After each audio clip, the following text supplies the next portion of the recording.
भाई बच्चा वर्डिंग। चलो प्रीवियस टाइम तक जहाँ तक हमने डिस्कशन कर लिया था उसके आगे ले चलता हूँ।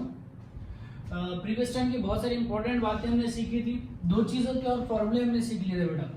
एक तो वर्क डन का फॉर्मूला सीख लिया था K Q1 Q2 divided by R। दूसरा पोटेंशियल का फॉर्मूला लिया था KQ बाई R। ये तब लगाना है जब चीजें कांस्टेंट हो, चार्ज कांस्टेंट हो, डिस्टेंस से कोई लेना देना ना हो। और एक निकाला था relation between electric field and potential. ऐसा लिखा था पोटेंशियल इज इक्वल टू क्या होता है work done divided by charge. और वर्क डन की जगह क्या लिखा था minus Q into integration of E dot DL divided by Q. निपट गया था तो माइनस ई डॉट डीएल। ठीक है, ध्यान से सुनिएगा, चीजों को आप अच्छे से समझ लेना बेटा। ठीक है, चाहे वर्क की बात करूं चाहे पोटेंशियल की बात करूं, ये जो दोनों क्वांटिटीज हैं ये दोनों क्वांटिटीज कैसे हैं, स्केलर क्वांटिटीज हैं। ठीक है, तो अगर आपको पोटेंशियल निकालना है दो चार्जेस की वजह से निकालना, तो जैसे चार्जेस हैं रख दीजिए। और इसमें एक चीज का ध्यान रखिएगा, पोटेंशियल या वर्क डन में जब कभी तुम वैल्यूज रखो, ठीक है, तो वहां पर चार्ज को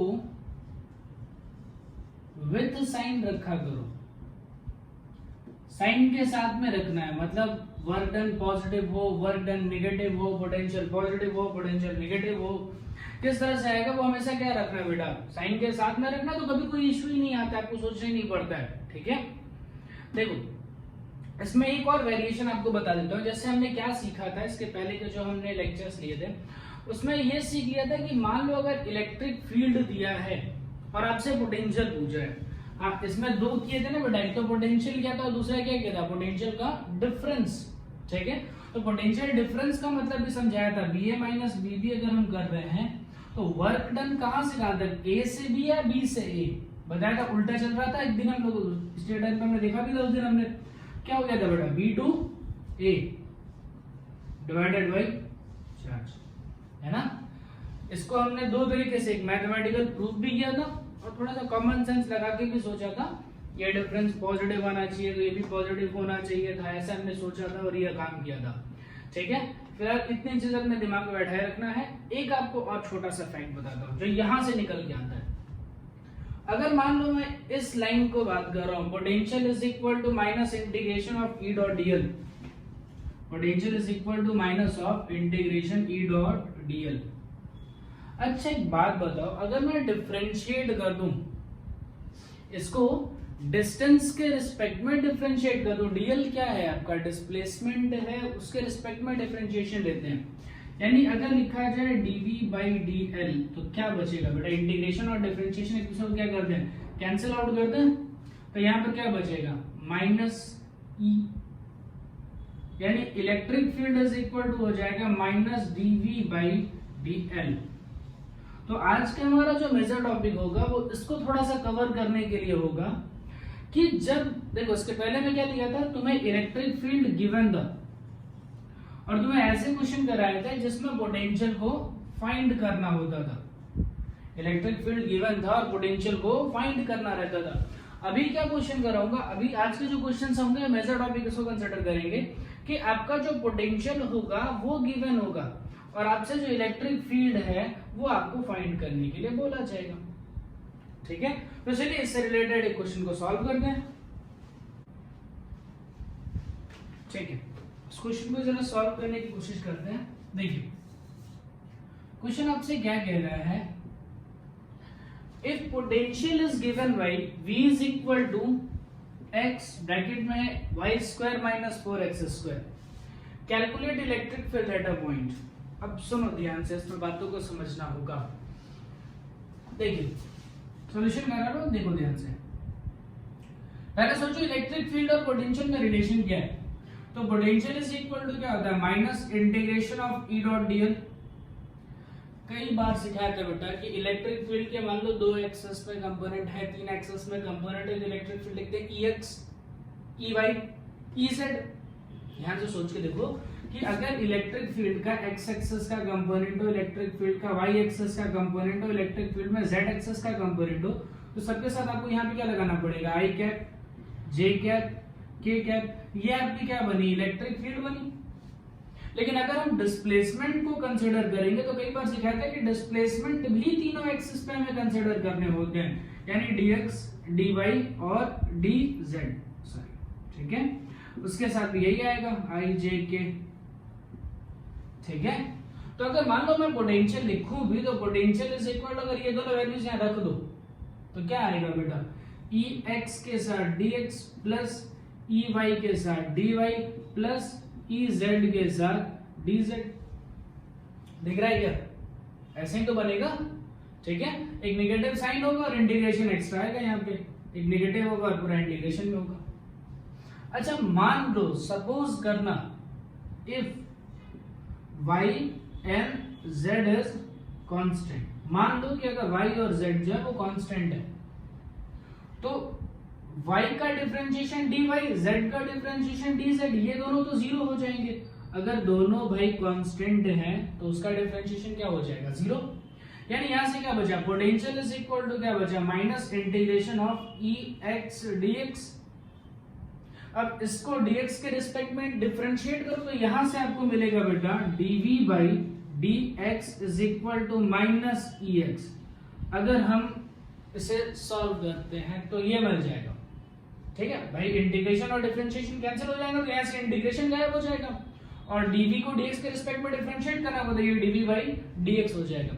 यानी अगर आपको इलेक्ट्रिक फील्ड x एक्सिस का चाहिए तो आपको सॉल्व करना पड़ेगा dv बाई dx। देखो ध्यान से सुनना, यहाँ लिख दे रहा हूँ सारी चीजें। इलेक्ट्रिक फील्ड अगर x एक्सिस का कैलकुलेट करना है तो आएगा dv बाई dx, ठीक है। नेगेटिव साइन के साथ लिख लेंगे ऑब्वियस है। इलेक्ट्रिक फील्ड अगर y एक्सिस का कंसीडर करना है तो क्या आएगा dv बाई dy, और अगर इलेक्ट्रिक फील्ड z एक्सिस का कंसीडर करना है तो ये क्या हो जाएगा dv बाई dz, ठीक है। ये बीच में बात बैठी कि नहीं, जरा इसको बहुत अच्छे से देखो। अगर इसमें कोई कंफ्यूजन है तो कमेंट बॉक्स में डाल देना या तो फिर व्हाट्सएप पे पूछ लेना। तो उम्मीद है कमेंट्स में नहीं आएंगे, डाउट्स नहीं होंगे। चलो फिलहाल ये तो आपका कॉन्सेप्ट रहा, मैं क्वेश्चन करा देता हूँ। क्वेश्चन देखो, बहुत कितना सिंपल सा क्वेश्चन है, कुछ नहीं करना है, सिंपल ये फॉर्मूला जो दिख रहा है लगा तो हो जाएगा काम। भाई मान लो मुझे इलेक्ट्रिक फील्ड लिखना है तो इलेक्ट्रिक फील्ड पहले एक्स एक्सिस का निकालो, वो कितना होगा माइनस dv बाई dx, यानी पोटेंशियल को सिर्फ x के रिस्पेक्ट में डिफरेंशिएट करना चाहिए, सिर्फ x के रिस्पेक्ट में डिफरेंशिएट करना चाहिए। यानी यहाँ पर y और z जो हमें क्या मानने पड़ेंगे, कांस्टेंट। तो ये सोचो डिफरेंशिएशन हुआ या पार्शियल डिफरेंशिएशन हुआ, सोच के देखो। जब बताते ना कि एक ही चीज जो है वो तीन वेरिएबल पे डिपेंड करती है, तो हम डिफरेंशिएशन की जगह पर किसका यूज करते हैं, पार्शियल डिफरेंशिएशन का यूज करते हैं, जिसमें एक चीज वेरिएबल होती है, बाकी दो चीजों को हम कांस्टेंट के साथ डील करते हैं। मतलब इसमें थोड़ा सा चेंज किया जाए, ये कैसे हो जाएंगे, जैसे पार्शियल डिफरेंशिएशन में आ जाएंगे, ठीक है।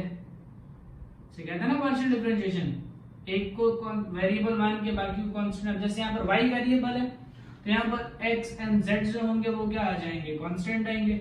यहाँ पर सॉल्व करो, यहाँ पर z के रिस्पेक्ट में वेरिएशन आ रहा है, मतलब x एंड y क्या बनेंगे आपके, कांस्टेंट बनेंगे, ठीक है क्या। ओके चल लिखते हैं यहाँ पे इलेक्ट्रिक फील्ड अगर x एक्सिस का लिखना है तो minus del v by del x, यानी सिर्फ वेरिएबल क्या होगा x, बाकी चीजें क्या होनी चाहिए, कांस्टेंट। जरा चलो एक बार यहाँ से इसको सॉल्व कर दो, इसका ब्रैकेट ओपन कर दो तो बेटा, तो यहाँ से क्या मिल जाएगा, x इंटू वाई का स्क्वायर माइनस 4x क्यूब, ये मिलेगा ना। चलो इसे डिफरेंशिएट करो, d by dx of x Y square minus 4x cube. चलो वन बाई वन एक एक लेते हैं। वाई स्क्वायर का कोई लेना देना नहीं है बेटा, क्योंकि वाई स्क्वायर भी हमने क्या माना है, कांस्टेंट, तो वो बाहर खींच लो। x का डिफरेंशिएशन हो जाएगा 1 माइनस 4 पावर उतार के पावर में से एक माइनस, यानी कितना हो जाएगा 12x स्क्वायर। ये बन जाएगा इलेक्ट्रिक फील्ड का x एक्सिस वाला कंपोनेंट। हो नेगेटिव साइन छोटा, नेगेटिव साइन छोटा, ठीक है। चलो ऐसे ही मान लो मैं लिखूं इलेक्ट्रिक फील्ड का y एक्सिस वाला कंपोनेंट, तो वो क्या होगा, del v by del y। Solve करते हैं इसको, यानी y वेरिएबल है। अब अगर रखोगे यहाँ पर तो यहाँ से x बाहर निकलेगा और y का डिफरेंशिएशन क्या, या y स्क्वायर का डिफरेंशिएशन क्या हो जाएगा 2y, ये आ जाएगा x इंटू 2y, और इसमें y का टर्म तो है नहीं, वो तो निकल जाएगा, 0 हो जाएगा।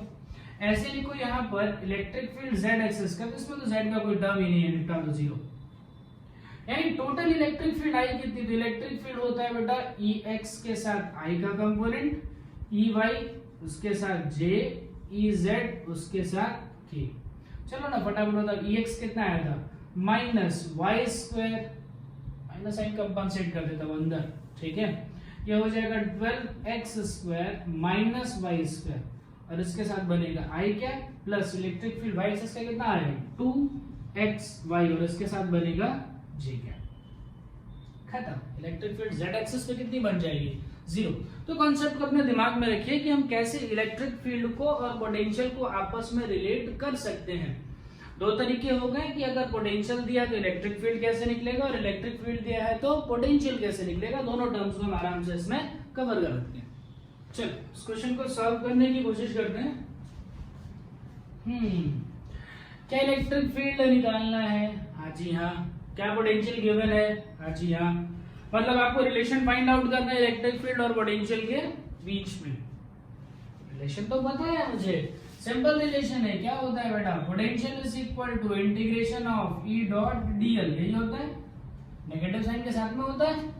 डिफरेंशिएट कर लिया था तो electric field is equal to निकल के आई थी डीवी बाई डी एक्स, ना ना ना ना, क्या लिखा जाता है del V by del X, क्योंकि यहाँ पर y और z है, क्या मान लेना है भाई, कांस्टेंट मान लेना है। सर करके देखो तो इलेक्ट्रिक फील्ड x एक्सिस का क्या आएगा, 4 तो कांस्टेंट ऐसे बाहर ही निकल गया, y एंड z कांस्टेंट मान लिया, और x का डिफरेंशिएशन कितना हो गया 1। ऐसे लिखो इलेक्ट्रिक फील्ड y एक्सिस का क्या हो जाएगा, del v by del y is equal to 4, y variable है, x और z कांस्टेंट है, तो 4xz। Electric field z axis का बहुत सिंपल यार, dv बाई dz। अरे क्या हो गया, dv बाई डेल z, क्या करोगे 4xy, खत्म। अब बस आपसे टोटल इलेक्ट्रिक फील्ड पूछ रहा है, तो इलेक्ट्रिक फील्ड क्या होगा बेटा, इलेक्ट्रिक फील्ड x एक्सिस के साथ i cap, electric field y axis के साथ j कैप, और इलेक्ट्रिक फील्ड z एक्सिस के साथ k कैप।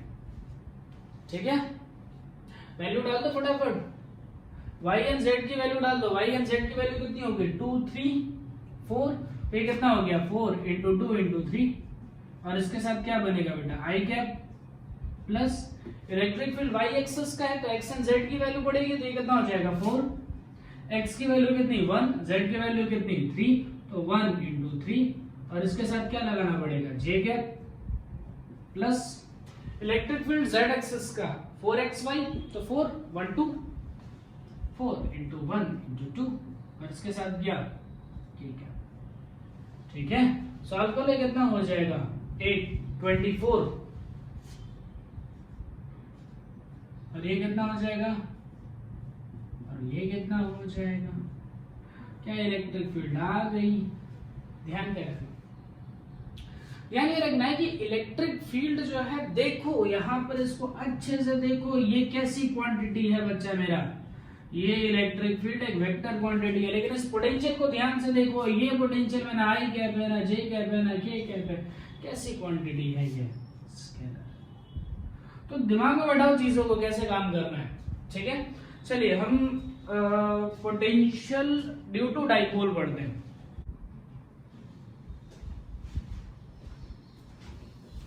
डाइपोल क्या होता है वो तो हम जानते ही हैं,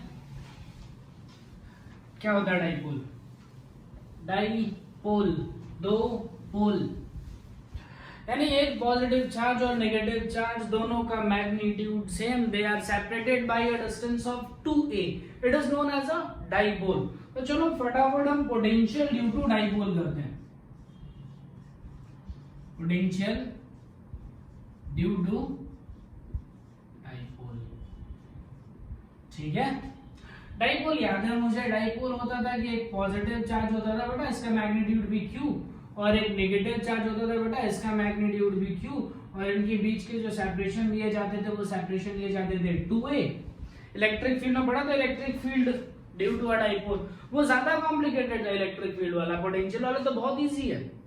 इलेक्ट्रिक वाला कॉम्प्लिकेटेड क्यों आपको पढ़ा था? एक्चुअल में क्या था, electric field is a vector quantity, तो वहां पर अगर आपको डायरेक्शन निकाल वहां पर जोड़ना होता था तो आपको डायरेक्शंस देखने पड़ते थे। यहाँ कुछ नहीं करना है, कोई डायरेक्शन नहीं देखना है, कुछ नहीं देखना है, स्केलर क्वांटिटी है पोटेंशियल, फटाफट ऐड कर देने का। मतलब देखो ध्यान से, पॉइंट्स याद है बेटा, एस वाली लाइन को क्या कहा जाता था? एस वाली लाइन को कहा जाता था एक्सियल लाइन, और ये बीचों बीच जो पास करती थी उसको क्या कहते थे? Equatorial line. तो चलिए अभी हम सिर्फ एक्सियल लाइन के बारे में बात करते हैं, ठीक है। सपोज करो यहां पर एक्सियल पॉइंट एक कोई है P, ठीक है, जो इस डाइपोल से r डिस्टेंस पे है। ध्यान से सुनना बेटा, अगर मैं कह रहा हूं डाइपोल से r डिस्टेंस पे, मतलब वो डाइपोल के सेंटर से r डिस्टेंस पे होगा, ठीक है। पहले सेंटर से r डिस्टेंस पे होगा, मतलब ये क्या होगा, यहां से यहां तक की डिस्टेंस कितनी हो जाएगी a, और ये वाली डिस्टेंस कितनी हो जाएगी a, ठीक है। मुझे क्या निकालना है? पोटेंशियल एट पॉइंट P निकालना है। तो क्या करूं, पोटेंशियल एक नेगेटिव Q की वजह से और पोटेंशियल पॉजिटिव Q की वजह से निकाल के जोड़ दूं। क्या करूं, पोटेंशियल तो स्केलर क्वांटिटी है, आप क्या करना है, मान लीजिए दो चार्ज है तो नेगेटिव वाली की वजह से निकालो, पॉजिटिव वाली की वजह से निकालो और जोड़ दो। और पोटेंशियल का फॉर्मूला है क्या बेटा? पोटेंशियल का फॉर्मूला क्या है? KQ/R। तो K minus Q divided by R, यानी डिस्टेंस। तो माइनस Q से P पॉइंट की डिस्टेंस कितनी है? ये डिस्टेंस कितनी हो जाएगी? R minus A। हो गया क्या? समझ गए? ये कितना हो जाएगा? KQR plus A। ठीक है, आगे कुछ नहीं करना था, जोड़ देना है करेक्ट एकदम, कोई दिक्कत नहीं है। पोटेंशियल इज स्केलर क्वांटिटी, जोड़िए आराम से। हाँ भाई, एलसीएम लेके जोड़ो उसको। अब क्या करना पड़ेगा, यहां से काम करो, KQ बाहर खींच लो, तो ये बचेगा 1/R plus A minus 1/R minus A। LCM ले लो, ये कितना हो जाएगा? R माइनस A उधर चला जाएगा, R प्लस A इधर चला जाएगा, डिवाइडेड बाई ये होगा ना, R माइनस A क्या, माइनस R माइनस A हो जाएगा ना, हाँ। और ये हो जाएगा R square minus A square का होल स्क्वायर, ठीक है। ये हो जाएगा Q पोटेंशियल एक पॉइंट P। ये नहीं बढ़ गया? कितना आया भाई साहब? यहां से सॉल्व करके आए, potential at point P is equal to निकल के आया KQ minus 2A divided by ये हो जाएगा R square minus A square का, नहीं वो स्क्वायर नहीं है, वो इलेक्ट्रिक फील्ड वाली मेरी हैबिट हो गई। चलिए ध्यान से देखना पड़ेगा सर, ये ध्यान से देखो तो, इसको ध्यान से देखो तो, charge into distance between them known as dipole moment किससे लिखते हैं? P। ठीक डालो, पोटेंशियल इज इक्वल टू क्या, minus K P divided by R square minus, ठीक। और मान लो अगर शॉर्ट डाइपोल है तो A स्क्वायर को नेग्लेक्ट कर लेंगे, ठीक है। मान लो अगर ये शॉर्ट डाइपोल है, तो शॉर्ट डाइपोल है मतलब क्या हो जाएगा, A स्क्वायर जो होगा वो very very less than R square, तो पोटेंशियल इज इक्वल टू क्या आ जाएगा, minus K P divided by R का स्क्वायर। अच्छा, ये नेगेटिव इसलिए आया बेटा क्योंकि ये नेगेटिव चार्ज के पास में था। अगर आप यहां पर निकालते तो यही टर्म्स क्या आते हैं, पॉजिटिव आते हैं, आपको उसको कोई लेना देना नहीं है, जैसा आ रहा है टर्म आप लिख डालिए। निपटाते हैं इसको, एक्सियल हटा दे रहा हूं, अब बात करते हैं इक्विटोरियल की।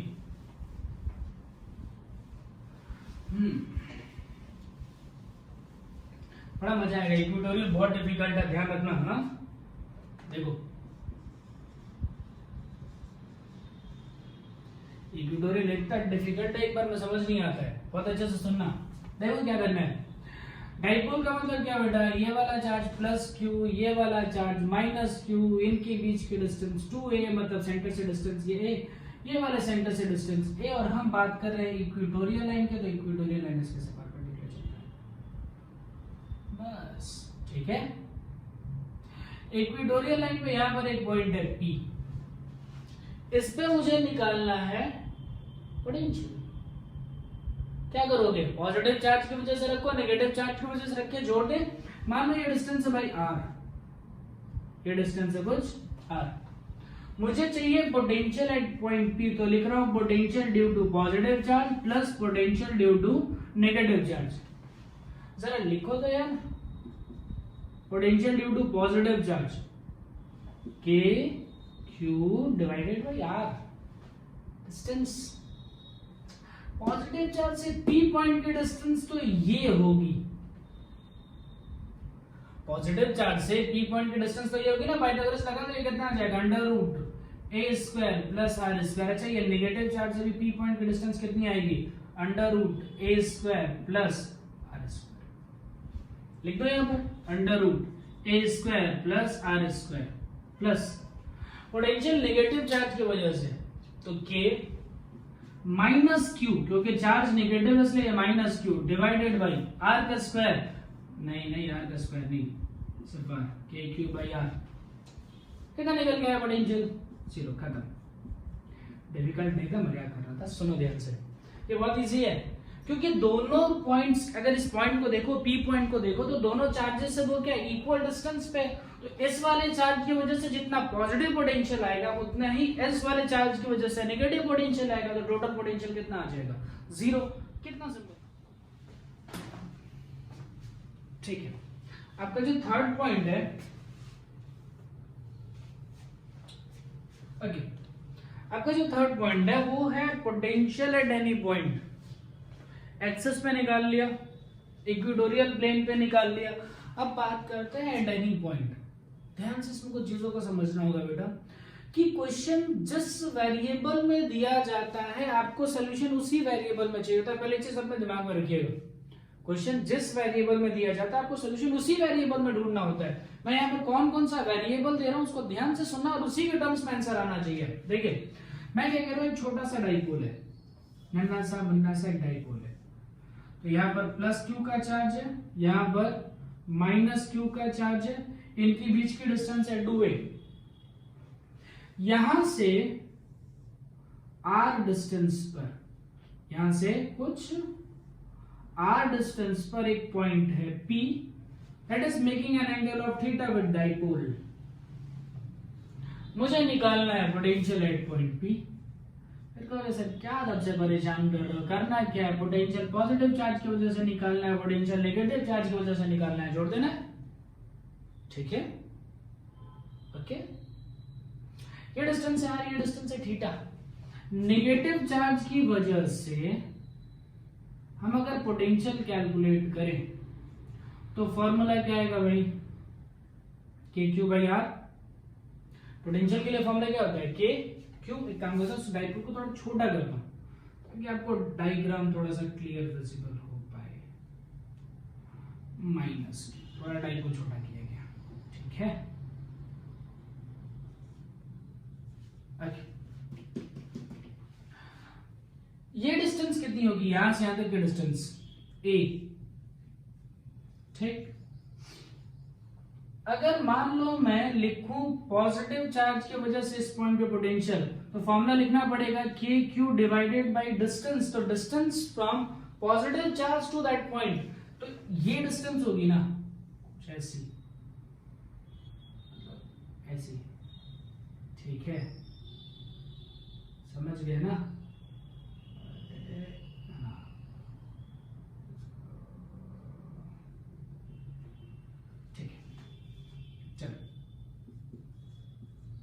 कुछ ये डिस्टेंस होगी, मान लो ये डिस्टेंस R1 यहां से लेकर के यहां तक, और ये वाले डिस्टेंस मान लो R2 यहां से लेकर के यहां तक। चलो पॉजिटिव चार्ज की वजह से लिखे तो क्या आएगा, KQ by R1, negative charge की वजह से तो माइनस KQ बाई R2। बस सही हो गया, तो सॉल्व कर लीजिए, क्या दिक्कत है, दिक्कत ये है कि R1 R2 सपोज किसने किया है, आपने। क्वेश्चन में R1 R2 दिया ही नहीं था, क्वेश्चन में वेरिएबल क्या दिया गया था, R और थीटा। लेकिन आपने सपोज क्या किया, आपने भाई यहां से यहां तक की डिस्टेंस सपोज कर लिया r2, यहां से यहां तक की डिस्टेंस सपोज कर लिया r1। आपको r2 और r1 के टर्म्स में आंसर नहीं होना चाहिए, आपका आंसर जो होना चाहिए वो r और थीटा के टर्म्स में आंसर होना चाहिए। तो चलो फटाफट देखते हैं क्या कह रहा हूं कि यहां पर जो डाइपोल है एक शॉर्ट डाइपोल है, बहुत छोटा डाइपोल है, ठीक है। छोटा डाइपोल है मतलब ये बहुत कम। अगर ये बहुत कम है और एक काम करता हूं मैं, पहले ये देखो ध्यान से सुनना, मैंने यहां से एक परपेंडिकुलर उठाया और इस वाले लाइन पर डाल दिया। अभी आपको उसका रीजन पता चल जाएगा। ऐसे परपेंडिकुलर डाल दिया और इस वाले पॉइंट को मान लीजिए हम नाम देते हैं कुछ ए, ठीक है। इस पॉइंट को नाम दिया जाता है कुछ ए। मतलब हुआ क्या बेटा, एक राइट एंगल ट्रायंगल बना हुआ है, उस राइट एंगल ट्रायंगल का जो बेस है वो बहुत छोटा है। अगर बेस बहुत छोटा है तो ये दोनों साइड्स अप्रोक्सीमेटली हम क्या मान सकते हैं, इक्वल। ये बेस बहुत छोटा यानी अगर हम कहें तो ए और ये कुछ क्यू, मान लो ए क्यू जो कहूं वो बहुत क्या, बहुत छोटा है। अगर it very small then AP की वैल्यू और क्यूपी की वैल्यू लगभग आपस में क्या हो जाएगी, इक्वल। एपी की वैल्यू और क्यूपी की वैल्यू लगभग आपस में इक्वल हो जाएगी, ठीक है। ये चीज अपने दिमाग में बैठा के रखिए, इसको ही हम लेकर के आगे चलेंगे। मतलब बेटा क्या हुआ, एपी की जगह लिखा जा सकता है क्यूपी और क्यूपी को हमने माना क्या था, R2, ठीक है। ये वाला पॉइंट ले लो O। देखो तुम्हें दिया क्या गया है, तुम्हें दिया गया है OP और OP की वैल्यू है कितनी, R। तुम्हें यहां से लेकर यहां तक की डिस्टेंस दी गई है ना R। अब मैं क्या करूं, OP को कैसे लिखा जा सकता है, OA plus AP, OA plus AP। अच्छा AP की वैल्यू कितनी है बेटा, R2, यानी ये हो गया OA plus R2 is equal to R। यानी अगर आपको R2 को R के टर्म्स में रिप्रेजेंट करना है तो बस ये चीज आपके पास नट रही है, ये OA, यही आपको थोड़ा परेशान कर रहा है। अब OA लिखोगे कैसे, ये वाली डिस्टेंस है A, चलो फटाक से रिजॉल्व करो। A को अगर रिजॉल्व करो तो यहां पर कितना आएगा, A cos थीटा, यानी मिल गई तुमको OA की वैल्यू, वो कितनी मिल गई, A cos थीटा। यानी यहां से आपको मिल गया term A cos theta plus R2 is equal to R। तो यहां से R2 लिखो, R2 इज इक्वल टू क्या हो जाएगा, R minus A cos theta. तो ये हो जाएगा KQ, ये हो जाएगा KQ। R2 की जगह मैंने लिख दिया, R2 की जगह लिखा R minus A cos theta, ठीक है। यहां तक के टर्म्स क्लियर हो गए। अब जैसे देखो ये हटा रहा हूं पूरा, ये वाला हटा रहा हूं। अब कैसे भी आपको R1 निकालना है, ये हटाया जाए पूरा। देखो R1 के लिए क्या सोचना है, सेम मेथड है R1 के लिए भी। ये वाली लाइन को थोड़ा सा आगे बढ़ाता हूं, देखो ये R वाली लाइन को थोड़ा सा आगे बढ़ा वैसे, ठीक है। अब यहां से परपेंडिकुलर ड्रॉप कर दो, यहां से परपेंडिकुलर ड्रॉप किया, ये एंगल थीटा है तो ये वाला भी एंगल कितना बैठेगा, थीटा ही तो बैठेगा, ठीक है। अब यहां से सोचो, फिर से वही सोचो, इस साइड एक ट्रायंगल है Q, ये वाले पॉइंट का नाम मान लो O, तो QOP एक ट्रायंगल है, उस ट्रायंगल का बेस बहुत छोटा है तो मैं लिख सकता हूं QP is equal to PO। अगर इस ट्रायंगल का बेस बहुत छोटा है तो मैं लिख सकता हूं QP इज इक्वल टू, यहां देखो ये वाला डिस्टेंस कुछ मान लो A, ठीक है, ये पॉइंट है कुछ A मान लो, तो QP is equal to AP।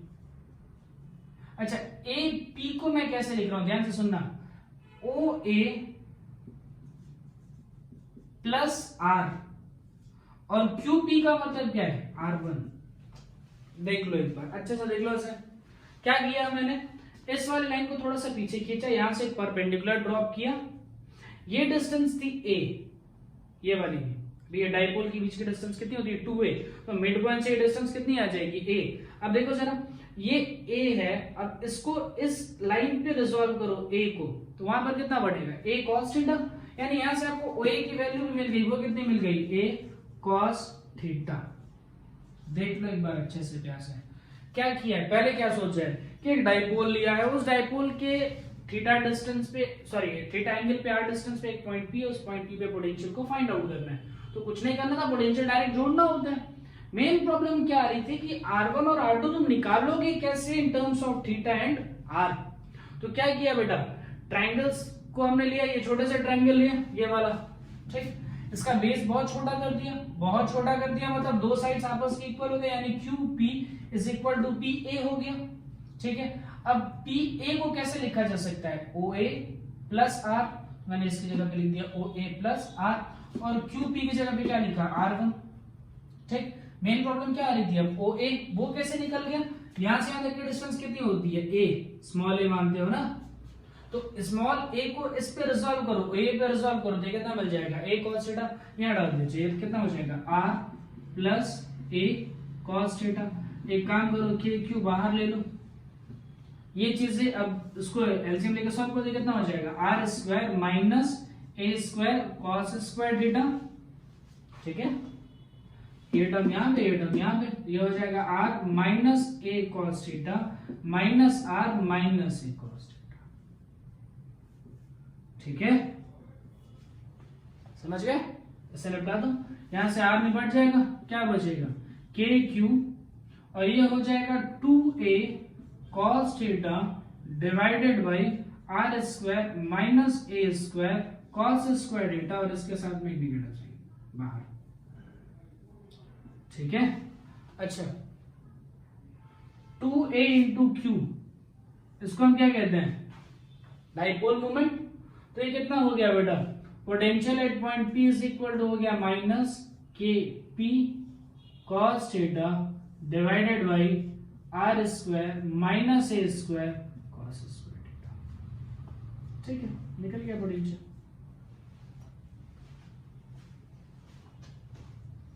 कुछ स्पेशल केस लिख लेते हैं।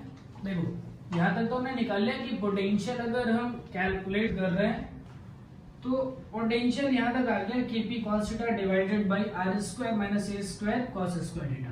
देखो इसमें एक अप्रोक्सीमेशन और किया जा सकता है कि अगर डाइपोल हमारा बहुत छोटा है, वेरी स्मॉल डाइपोल अगर है, ठीक है, तो इसमें एक लेंथ का भी अप्रोक्सीमेशन किया जा सकता है कि जो उसमें a स्क्वायर की वैल्यू है वो बहुत छोटी होगी इन कंपेयर टू डिस्टेंस, यानी r square is greater than a square, मतलब a स्क्वायर को क्या किया जा सकता है, नेग्लेक्ट, वो टर्म हटा दो, ठीक है।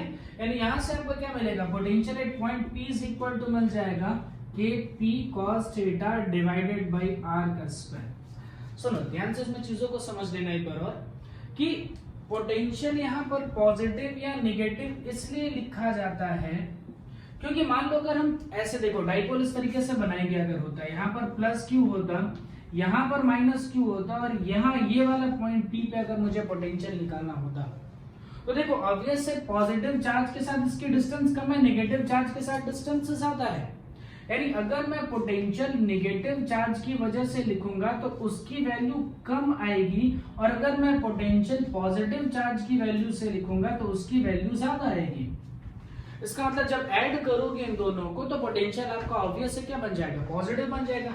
ये हमारे इस केस में नेगेटिव इसलिए आया है क्योंकि हमने यहाँ पर negative charge minus Q suppose किया था और यहाँ पर प्लस क्यू सपोज किया था, तो माइनस क्यू सपोज करने की वजह से इसका जो पोटेंशियल आया उसकी वैल्यू ज्यादा थी, लेकिन पॉजिटिव चार्ज की वजह से जो पोटेंशियल आया वो कम थी। एक टर्म को समझने की कोशिश करते हैं, जैसे देखो पोटेंशियल का फॉर्मूला तुम्हें पता है, पोटेंशियल इज इक्वल टू क्या होता है, के क्यू डिवाइडेड बाई आर। यानी क्या होगा, अगर मैं डिस्टेंस को इंक्रीज करूं तो पोटेंशियल जो है वो हमारा डिक्रीज करना स्टार्ट कर देगा। अच्छा ये तो पोटेंशियल का फॉर्मूला है, हमारे पास पोटेंशियल और इलेक्ट्रिक फील्ड में रिलेशन भी है, तो पोटेंशियल इज इक्वल टू क्या होता है, integration of E dot D R, ठीक है, डॉट प्रोडक्ट है इसलिए इन दोनों का जो प्रोडक्ट आ रहा है वो कैसा आ रहा है, स्केलर क्वांटिटी आ रही है। अब जरा इसको जरा अच्छे से सोचने की कोशिश करते हैं, इस फॉर्मूले को जरा देखो, ये है क्या, ये है potential due to a point charge. एक पॉइंट चार्ज की वजह से ये पोटेंशियल है, मतलब सपोज करो मैंने इसे एक पॉजिटिव चार्ज बना लिया, ठीक है, इसकी वजह से ऐसे इलेक्ट्रिक फील्ड्स हैं, मान लो इस तरीके से पॉजिटिव चार्ज से इस तरीके से इलेक्ट्रिक फील्ड्स निकल रही है। ओके, मान लो यहां से r1 डिस्टेंस की बात करता हूं, r1 डिस्टेंस पे एक पॉइंट सपोज करता हूं P, ठीक है।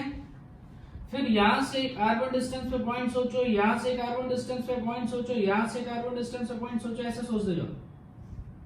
सभी के डिस्टेंस कितनी है? r1 डिस्टेंस पे सारी पॉइंट प्रेजेंट है। मतलब आप जब इस इलेक्ट्रिक फील्ड से मतलब इस पॉइंट चार्ज से r1 डिस्टेंस पे पॉइंट्स को कंसीडर करोगे और जब उसका कलेक्शन करोगे तो कलेक्शन एक सर्कल बनेगा। ऐसे सोचो कि अगर मैंने क्या किया, r डिस्टेंस पे जाकर के हर एक पॉइंट को कलेक्ट किया तो हर एक पॉइंट का पोटेंशियल कितना होगा? kq divided bye r1। चाहे उस p पॉइंट का कैलकुलेशन करो, चलो मान लो इसको हम q मान लेते हैं, तो यहाँ पर ही पोटेंशियल कितना हो जाएगा? kq बाई r2, इसको मान लो r मान लो, तो इस पॉइंट का पोटेंशियल कितना हो जाएगा? kq by r, sorry r1 ना, r1। ऐसे मान लो इस पॉइंट को हम s मान ले तो कितना हो जाएगा? kq by r1। अब किसी भी पॉइंट पर पोटेंशियल निकालिए इस रेड कलर वाले सर्कल पे, हर जगह पोटेंशियल आपको क्या मिलेगा? सेम, ठीक है। इस सरफेस को कहा जाता है equi potential surface. Equi potential surface मतलब हर जगह वहां पर पोटेंशियल आपको क्या मिलेगा? सेम। चलो ये तो एनालाइज कर लिया, एनालिटिकल मेथड से आपने इसको देख लिया। एक और तरीका है, एक और तरीका, जरा ध्यान से सुनना। अगर मान लो इसको मैं पॉइंट नंबर 1 से लेकर के पॉइंट नंबर 2 तक इंटीग्रेट करता हूं, तो ये पोटेंशियल का डिफरेंस मिलेगा ना, v2 माइनस v1। भाई इसको अगर 1 पॉइंट से अनदर पॉइंट तक अगर इंटीग्रेट किया जाए तो पोटेंशियल का डिफरेंस आ जाएगा। और जब सिर्फ किसी एक पॉइंट के बारे में डिस्कशन होता है, मतलब इनफाइनाइट से किसी पॉइंट पर लाते हैं, तो वो पोटेंशियल होता।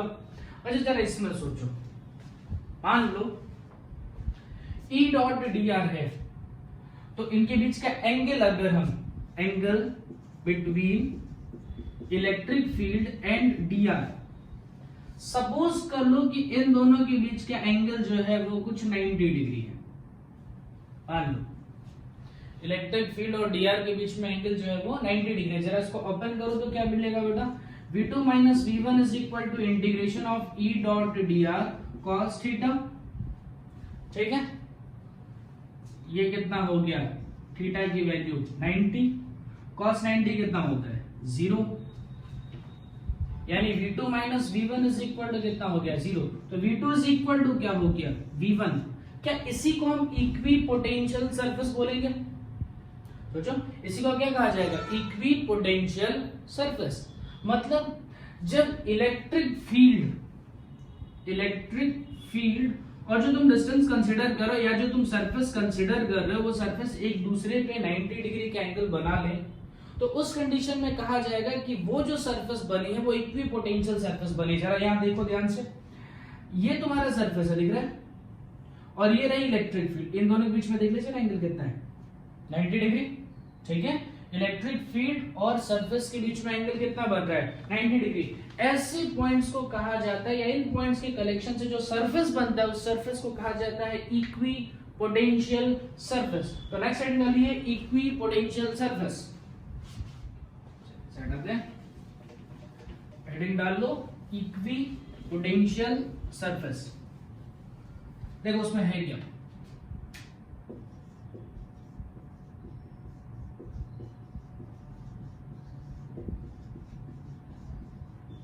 चलिए इसके बारे में डिस्कशन करके जो हमने 2 पॉइंट्स लिखे थे वो दोनों पॉइंट्स कर लेते हैं। पहला पॉइंट क्या लिखा था बेटा?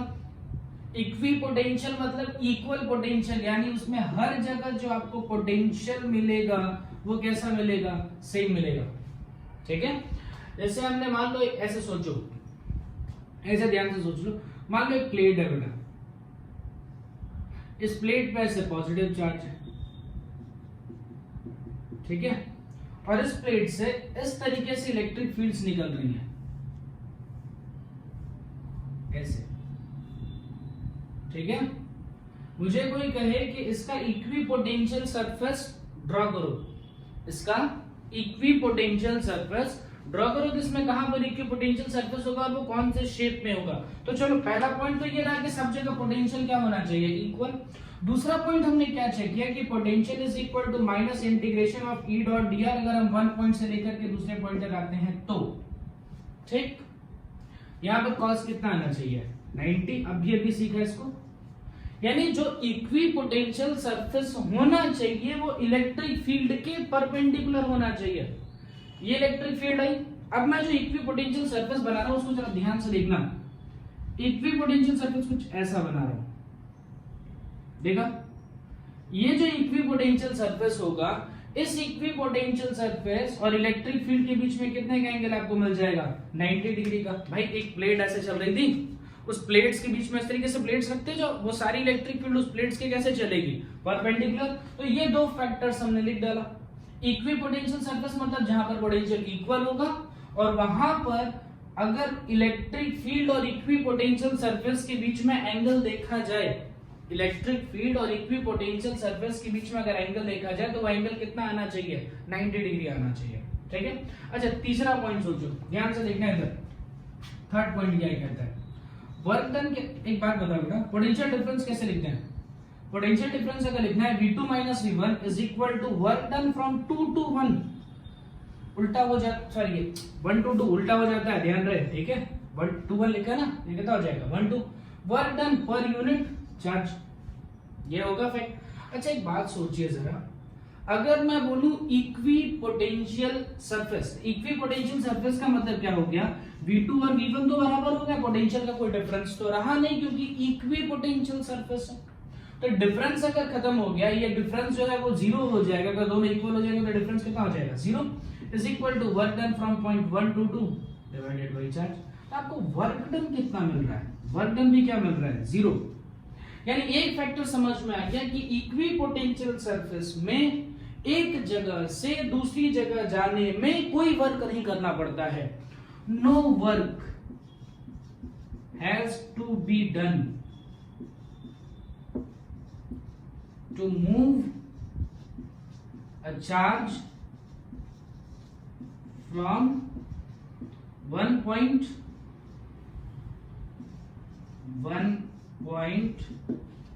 to another point on an equipotential surface। ध्यान रहेगा, कोई वर्क नहीं करना पड़ता है अगर हम चार्ज को एक जगह से दूसरी जगह लेकर के जाते हैं और वो जो सरफेस हो वो इक्विपोटेंशियल सरफेस हो। तो ये तीन फैक्ट्स है, ये तीन पॉइंट्स आप नोट कीजिए। हम इसके दो क्वेश्चन सॉल्व करते हैं। चलिए, ये क्वेश्चन है, इसको सॉल्व करने की कोशिश करेंगे। क्वेश्चन में क्या कह रहा है कि एक यूनिफॉर्म इलेक्ट्रिक फील्ड है। यूनिफॉर्म का मतलब इक्विडिस्टेंट है। उस इलेक्ट्रिक फील्ड की वैल्यू दी गई है 500 वोल्ट पर मीटर। उसमें दो पॉइंट्स कंसीडर किए गए हैं, पॉइंट ए और पॉइंट बी। ठीक है, आपसे कह रहा है potential difference between point A and B, उसको फाइंड आउट करिए। पहले कुछ चीजों को अच्छे से समझना, ध्यान देना, हो जाएगा। देखो, पोटेंशियल डिफरेंस हमने कैसे रिलेट किया था? पोटेंशियल डिफरेंस को रिलेट किया गया था potential is equal to minus integration of E dot dr। Minus sign का रिप्रेजेंटेशन क्या था? माइनस साइन का रिप्रेजेंटेशन ये था कि if we move in the direction of electric field potential will decrease, कि ये अगर इलेक्ट्रिक फील्ड के डायरेक्शन में चलो तो पोटेंशियल जो है वो डिक्रीज करते जाती है। दूसरी चीज को समझो, मान लो यहां पर मुझे क्या चाहिए? Potential difference between point A and B चाहिए। देखो पोटेंशियल आएगा कैसे? Work done to move a charge from one point to another. ध्यान से सुनना बेटा, जब हम बी से लेकर के ए पर आते हैं, बी से लेकर के ए पर आते हैं तो पोटेंशियल का डिफरेंस निकल के आता है। यानी यहां पर जो मूवमेंट होती है ये किस में होती है? Potential B minus potential A का आता है, is equal to minus integration of E dot dr। हम लोग जो डेफिनेशन पढ़ रहे हैं उसको ध्यान से समझ लेना। व्हेन वी मूव, हम मूव करते हैं, एक्सटर्नल फोर्स मूव करता है a point charge from one point to another, it is known as electric potential. तो आपको जब एक पॉइंट से दूसरे पॉइंट पर मूव करके जाना है उसको आप इलेक्ट्रिक पोटेंशियल कहोगे। तो बी से मूव करके कहां पे जाओगे? ए पे जाओगे, बी टू ए का मूवमेंट आएगा। तो integration of minus E dot dr लगा दिया गया। क्यों भाई? क्योंकि जो तुम्हारा फोर्स होगा, जैसे तुम जो एक्सटर्नल फोर्स लगाओगे वो अंदर की तरफ लगाओगे। भाई इसमें इलेक्ट्रोस्टैटिक फोर्स ऐसे लगेगा बाहर, और एफ एक्सटर्नल कहां लगेगा? अंदर। और F external is equal to क्या हो जाएगा? Minus Q into E. Replacement सबसे पहले पढ़ा था हमने। ठीक है, माइनस साइन कट जाता है अगर हम वर्क पोटेंशियल निकाल रहे होते हैं तो। ठीक है, वर्क डन कैसे लिखा था, वर्क डन लिखा जाता था बेटा फोर्स इनटू डिस्प्लेसमेंट, और फोर्स की जगह क्या लिखते थे, एक्सटर्नल फोर्स। एक्सटर्नल फोर्स इस तरीके, देखो ये इस तरीके से पॉजिटिव चार्ज पे बाहर की तरफ तो इलेक्ट्रोस्टैटिक फोर्स होगा ऐसे। भाई मान लो यहाँ पॉजिटिव चार्ज है, इलेक्ट्रिक फील्ड कहां से निकल रही होती है, पॉजिटिव प्लेट से निकलती हैं और नेगेटिव प्लेट में जाती हैं, यानी इस पॉजिटिव चार्ज को उधर धक्का मारा जाएगा, यानी इलेक्ट्रोस्टैटिक फोर्स उधर होगा। तो आपको चलाने के लिए तो फोर्स इधर लगाना पड़ेगा ना, ये कौन सा फोर्स हो जाएगा, एफ एक्सटर्नल। तो यहां से लिखा था F external is equal to minus of F electrostatic, और इलेक्ट्रोस्टैटिक की वैल्यू कितनी डाली थी, क्यू इनटू ई, इसलिए यहां पर एक नेगेटिव साइन आ गया था, Q into E dot DS. ठीक है, ये वर्क डन है, तो मान लो पोटेंशियल लिखना है तो पोटेंशियल क्या लिखोगे, माइनस क्यू, कट जाएगा, work done per unit charge Q cut गया, कितना बचेगा, ई डॉट डीएस। तो ये मूवमेंट कहां से कहां होती है, बी से लेकर के ए तक। ठीक है, ओके। हमें क्या निकालना है जरा देखो, तो हमें निकालना है वीए माइनस वीबी, पलट दो तो जरा इसको, वीए माइनस वीबी करोगे तो पॉजिटिव आ जाएगा integration of E dot dr, और उसको थोड़ा सा अगर दिमाग लगा के सोचते तो भी समझ में आ जाता। वीए और वीबी में किसका पोटेंशियल ज्यादा होगा, ऑब्वियस समझ में आ रहा था अभी कि पोटेंशियल और इलेक्ट्रिक फील्ड में नेगेटिव साइन का इंपॉर्टेंस क्या है, कि as we move in the direction of electric field potential will decrease. तो ऑब्वियस से ए पॉइंट का पोटेंशियल जो होगा वो ज्यादा होगा, और बी पॉइंट का जो पोटेंशियल है वो क्या होगा, कम आना चाहिए। ऑब्वियस से ए माइनस बी करोगे तो पॉजिटिव टर्म ही आना चाहिए ना, पॉजिटिव आ भी रहा है। ठीक है, थोड़ा दिमाग लगाओ तो भी समझ जाओगे। इलेक्ट्रिक फील्ड कितना है, 500, इंटीग्रेशन ऑफ डीआर, डीआर क्या है, कितने देर तक, कितने डिस्टेंस तक आपने उसको डिस्प्लेस किया, कितने दूर तक डिस्प्लेस किया, 4 मीटर, खत्म। कितना आ गया, 500 मल्टीप्लाइड बाय 4, कितना आया, 2000 वीए माइनस वीबी। पोटेंशियल की यूनिट क्या होती है बेटा, वोल्ट। ठीक है, अच्छा मान लो यहां पर पोटेंशियल डिफरेंस आ गया। अगर इस क्वेश्चन में कह दिया जाता कि potential at point B is 50, find potential at point A, 50 को ट्रांसफर कर देते हैं, पोटेंशियल ए का कितना आ जाता, 2050। ठीक, अच्छा पोटेंशियल डिफरेंस निकल के आ गया तो क्या वर्क डन आपसे कैलकुलेट नहीं करा जा सकता, potential difference is equal to क्या होता है, potential difference is equal to work done per unit charge. तो अगर पोटेंशियल डिफरेंस निकल के आ गया, चार्ज आपको दे दूं तो वर्क डन कैलकुलेट नहीं करा सकता। तो इसी क्वेश्चन में आपसे वर्क डन भी कैलकुलेट कराया जा सकता है।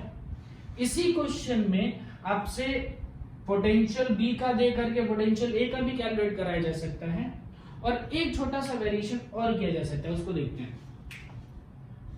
जैसे मान लो मैं क्या करूं, ए और बी पॉइंट जो है ना इनको चेंज कर दूं, ऐसे कर देता हूं, ये रहा पॉइंट ए और ये रहा पॉइंट बी, इनकी बीच के डिस्टेंस 4 मीटर रखते हैं, कोई चेंजेस नहीं करते। अब देखो तो कितना वर्क करना पड़ेगा बी से ए पे मूव करने के लिए, देखो तो इसको चेक करो।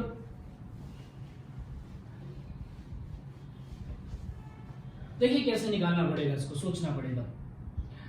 पोटेंशियल स्केलर क्वांटिटी है, मतलब इसके बीच में डॉट प्रोडक्ट है, ई डॉट डीआर है।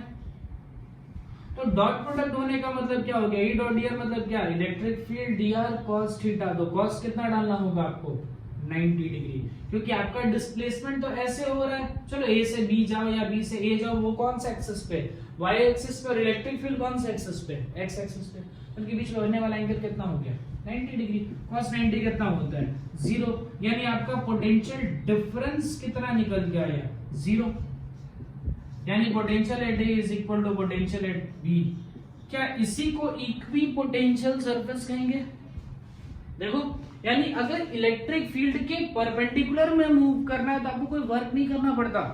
अब चलिए एक चीज और सोचिए, ये चीज मैं आपको थोड़ा सा ग्रेविटेशन से लिंक करा के देखता हूं। मान लो अर्थ का सरफेस है, ठीक है, ग्रेविटेशनल फील्ड कैसी होती है, ऐसे डाउनवर्ड होती है। कोई भी चीज अर्थ उसको कहां खींचती है, नीचे खींचती है। ठीक, मान लो किसी ब्लॉक को मैं पॉइंट ए से मूव करा करके बी पर लेके जाऊं, किसी ब्लॉक को ए से बी की तरफ मूव करा के ले जाऊं, तो कितना वर्क करना पड़ेगा, तो पढ़ा है ना बेटा, work done is equal to change in energy. Work done is equal to क्या होता है, चेंज इन एनर्जी। मान लो इसकी हाइट h है तो इसकी भी हाइट h है। ए पॉइंट की एनर्जी कितनी आएगी, mgh। बी पॉइंट की एनर्जी कितनी आएगी, mgh। चेंज इन एनर्जी कितनी आएगी, 0।